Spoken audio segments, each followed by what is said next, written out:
నమస్కారం మేడం. నమస్కారం. పేరు మేడం? ఉషారాణి అండి.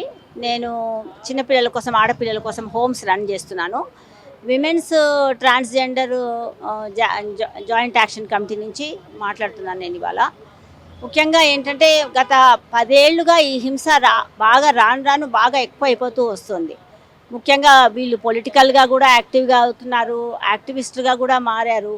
వాళ్ళ కోసం వాళ్ళు చాలా యుద్ధాలు చేస్తున్నారు. వాళ్ళ కోసం వాళ్ళు రోజు వాళ్ళు జీవనోపాధి అనేది వాళ్ళకి చాలా పెద్ద విషయం అయిపోతుంది.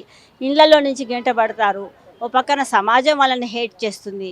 గవర్నమెంట్ వాళ్ళకి సరి అయిన హక్కులను కానీ, సరి అయిన జీవనోపాధిని కానీ కల్పించడానికి గవర్నమెంట్లు చేసినా కూడా వాటిని అమలు చేయడంలో కూడా డిలే అవుతుంది. ఫర్ ఎగ్జాంపుల్ షెల్టర్ హోమ్స్ ఉన్నాయనుకోండి.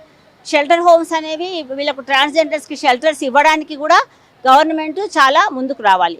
చాలా ఆ షెల్టర్స్ కోసమని డబ్బులు వాళ్ళు రిలీజ్ చేయాలి ఇమీడియట్గా. అట్లాంటి వ్యవస్థను చాలా ఫాస్ట్గా చేయాలి. ముఖ్యంగా ఇట్లాంటి హింస జరిగినప్పుడు ప్రాపర్ హెల్ప్ లైన్ ఒకటి జరగాలి. తర్వాత వీళ్ళందరికీ ఈ హేట్ స్పీచ్ లేకుండా, ఇప్పుడు మనం సినిమాల్లో మద్యం తాగడం నేరం అన్నట్టు స్త్రీలను కొట్టడం నేరం, వీళ్ళని హింసించడం నేరం. ట్రాన్స్జెండర్స్ కూడా మనుషులే, వాళ్ళు సిటిజన్సే, వాళ్ళు మన సమాజంలో ఒక భాగం.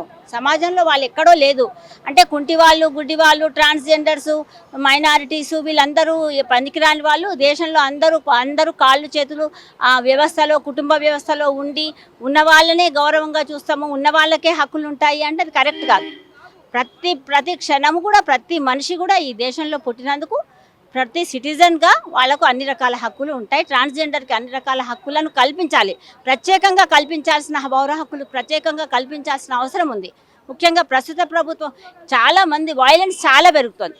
సో ప్రస్తుత ప్రభుత్వం దయచేసి ఈ విషయాలను చాలా సీరియస్గా పట్టించుకొని, ముఖ్యంగా ఈరోజు ఎవరైతే ఆ అమ్మాయి చీరివేయబడిందో, భయంకరంగా చంపివేయబడిందో ఆ అమ్మాయికి న్యాయం జరగాలి.